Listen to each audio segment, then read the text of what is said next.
Hi, today we're going to make maple sugar from pure maple syrup. It doesn't really matter how much you make, a little or a lot. What's important is that you have a pot that's large enough. You need to have enough syrup to cover the bottom of the pot so that it won't burn, but you can't have too much that it's going to boil over, because as you're going to see in a bit, it will foam up quite a lot. A little bit of butter will prevent it from foaming up. So I've already started the process. I'm up around 200 degrees now. We're going to take this up to between 257 and 262 degrees Fahrenheit. Varies a little bit depending on the barometric pressure, so go to 262 to be sure. So as it heats up, you can see I've put a little bit of butter in there and trying to bring those bubbles back. So you do not want this overflowing onto your stove because it makes a real mess if you have to deal with cleaning that up. A little bit more butter help to bring that down just a bit. Now we're going to speed this process up a little bit because it does take a little bit of time to get it up to the right temperature. The temperature we're looking to get up to is between 257 and 262 degrees Fahrenheit. And that's the temperature that the sugars will convert to make the right molecular structure to make maple sugar. As this temperature is going up, you want to pay close attention. Don't walk away from your stove because it can, in a matter of minutes, go from a very nice situation that you're looking at now to very quickly being burnt. The temperature will come up gradually, and as it gets closer to the temperature, you have to really pay attention to it, and you may want to even decrease your temperature a little lower. So now we're getting back to very close to where we want to be. We're hitting the 257 mark, and we are going to stop that before we hit 262.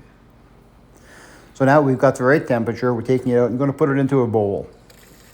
What we want to do is we want to cool this down, and we have to start agitating it. So you can use a mixer, you can use a stand mixer. Well, I'm using a hand mixer. It just has to be fairly robust. Now we're going to put that on high for the beginning, and what's happening as we're mixing it around, a lot of the heat is starting to dissipate out of there. Eventually you're going to see there is a change in the color of it and the consistency of it. It does take a little bit of time to get the changes to get completed, so we're just going to keep on mixing it here. Now you can see the colors have started to change. It's getting a lot lighter, more cream colored. And we're going to keep on mixing it. And as you'll notice, the outside of it will start to get thicker. We're going to keep going, and we're going to wait for the condition of the molecules to be in the right state that it actually will turn into a solid. We're getting much closer now. You can see the consistency is starting to get thicker. And here we go, we're starting to get the change. As you see in the middle, it's starting to go more of a slurry. And we're just going to keep beating this, and this beat will eventually become a dry, crystalline structure. So just a few minutes more. You want to make sure that it all does get nice and dry. And you can see that it's getting dry. I'm going to slow my mixer down in a bit just because it's starting to throw it out a little bit too much. You can see the color has changed.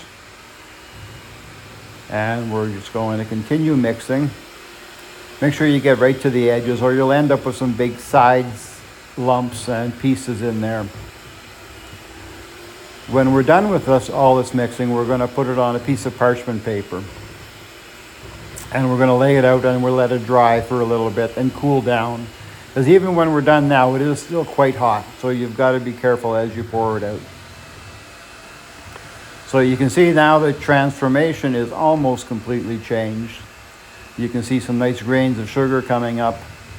Still got a few big chunks, but we're going to eventually get it out. And it will come out to be a nice light colored.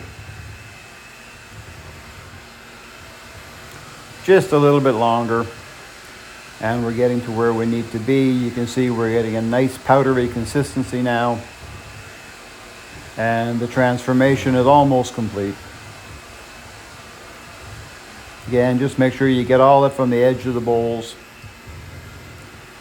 And as we watch this in our final steps, you can see how much lighter it has gotten in color. Now this is 100% pure maple syrup that has been converted into maple sugar.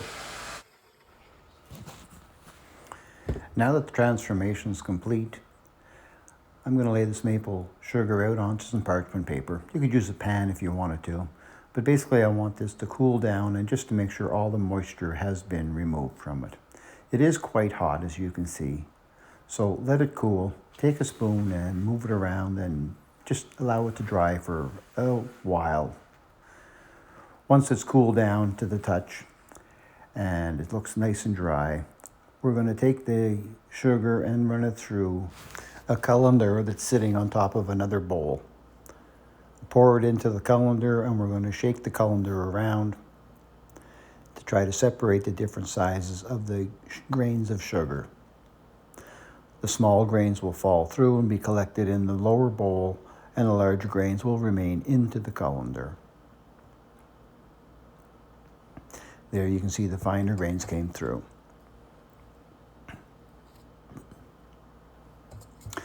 Again, try to use a spoon to try to break the grains up a little bit more, but you may find that they're quite hard. And it's much more easily accomplished using a food processor. Then we add a bit more sugar into the colander and continue the process. Don't put too much in at once or it makes it difficult to shake it through. If you find it's not dropping through, you can just move it around a little bit using a spoon, and that will allow it to drop through. So the smaller grains will end up in the lower bowl. The larger grains, you can just put it aside in a separate bowl for now.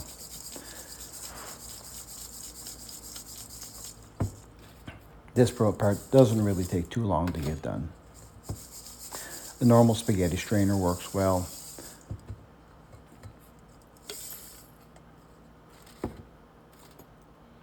And here we have some nice small maple sugar. If you want a nice finer, even finer grain, then you can get a smaller sieve to run it through. And that's what I'm doing here, trying to get some nice fine maple sugar.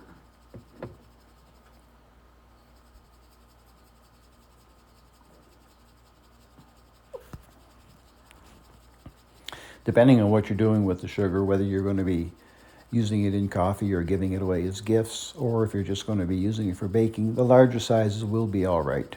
Sometimes if you're going to give it away, it's nice to have a nice small consistent size. So just taking the really fines here, I'm going to drop them into a mason jar. Apologize, that's slightly off camera. But I put it in a bowl because I actually did end up spilling some.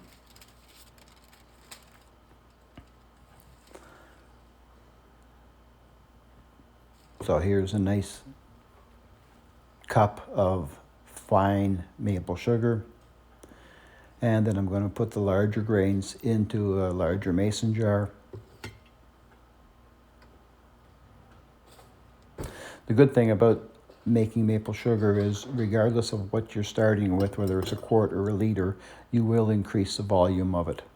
You'll end up with more than you started with by volume, because of the structure of the molecules and there's air spaces in between.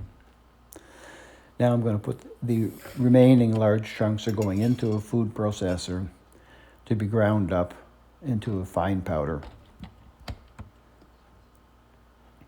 Don't pulse it too long, just pulse it for a couple of shots.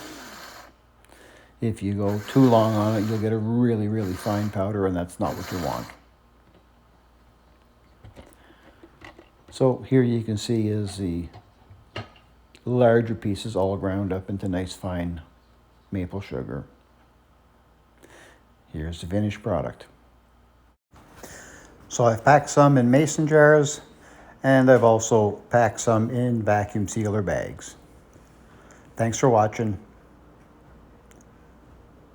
And be sure to check out my other videos on Uncle Howie's Homestead, featuring wildlife and recipes.